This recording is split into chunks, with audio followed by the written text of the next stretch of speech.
Uh, Good morning, everyone. I'm Justin Noxon. This is Andrew Jenner, our project architect.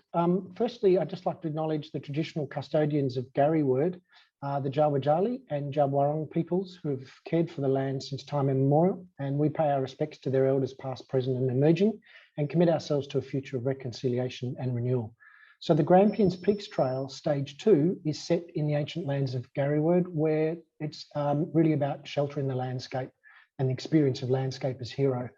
The structures are simple, robust, raw and enduring, and they're designed to become part of the landscape over time. So the Grampians Peaks Trail itself is a 160-kilometre trail from north to south, with 11 sites that have been selected by Parks Victoria in collaboration with the traditional owners.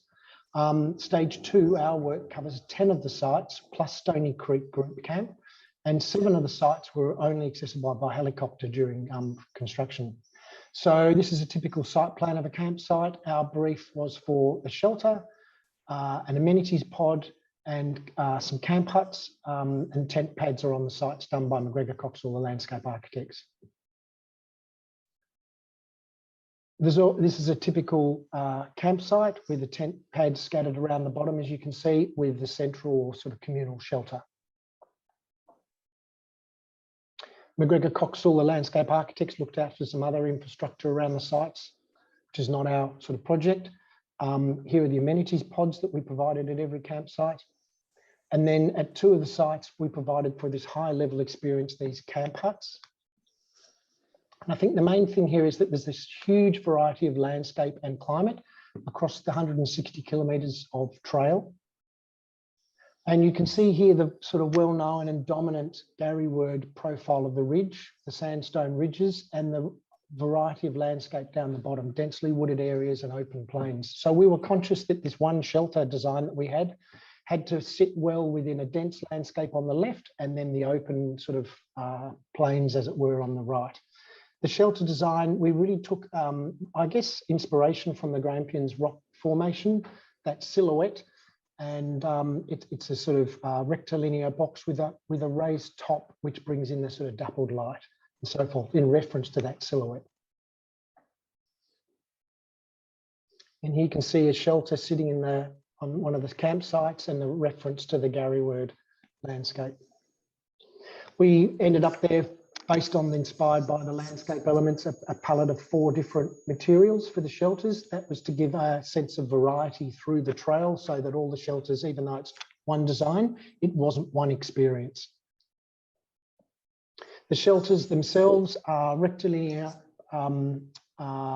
forms where there's a communal shelter tables and sitting at the left-hand side of that diagram. And you can see there's a feature window for the prime view of the site. At the other end of the shelter, a little prep area, which is effectively a little kitchen food prep area with a secondary window to a secondary view. And then it's transversed across the plan to decks that connect the campsite from all directions. And so you come in via the decks across this breezeway into this communal space. And we also had water collection of the water tanks at the top of the diagram there. So you can see the shelter here. It's topped with this exaggerated roof profile, which lifts to the top and brings in a lighter filigree of structure and ventilation and the dappled light inside, and a more solid base with a feature window on the right. At the back there on the left, the secondary sort of kitchen window over the kitchen prep area, and then the water tank collection. The shelters themselves are raised up off the ground. That allows animals, vegetation and everything to go underneath. But what it allowed us to do was bring ventilation in through the decking floor, up and then out the top with those red arrows for the high level vents to get good sort of ventilation throughout.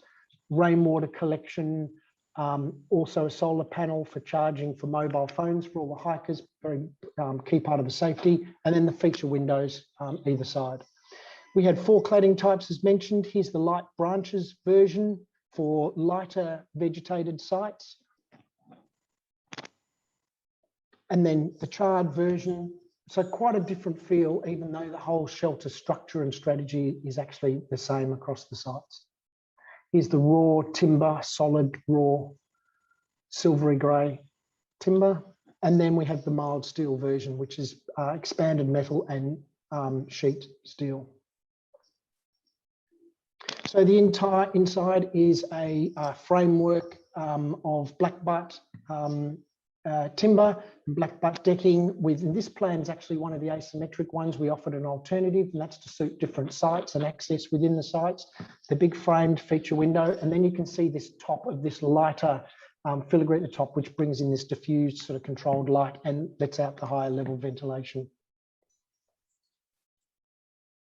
And the framework inside, the architecture of the outside, so the materiality on the outside informed the inside. So you'll see when the photos coming, different noggins and bracing arrangements that actually create quite a different ambience inside. So in this instance, the mild steel didn't require the same level of structural secondary support inside. So here you see the lighter framework of the battens, which is a smaller profile of timbers, and they required more internal noggin support. And here's the raw timber, and they give quite a different feel to the whole materiality of the shelters. This is the raw timber, and then even the charred, where it comes through onto the inside, giving quite a different feel.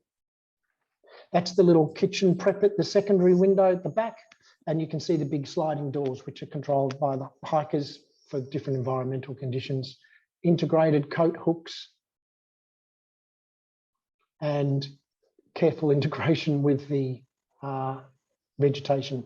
The other element we provided at each campsite was this amenities pod. So they're effectively drop toilets, a bit of a technical sort of challenge in terms of logistics, but the helicopter, the Sputnik pods are on wheels and removed by helicopter. The pod sits as an elevated structure, and it's a twin skin with a fibre cement sheet inner skin, and then a veil of expanded metal, which you can see here, and the sort of veranda transition space with water tank collection, hand washing, and then these platforms for the Sputniks for the helicopter to come in and collect the pods.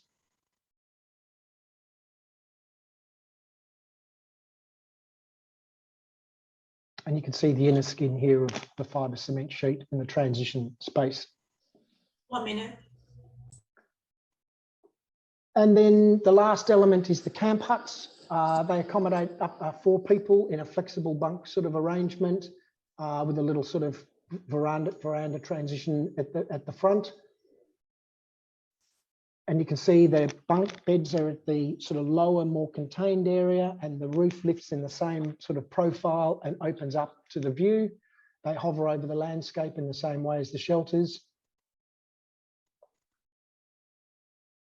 Some of the sites are fairly inaccessible. They're clad in timber and black butt and translucent skin, and they're sort of an abstract tent just hovering on the, delicately touching the landscape.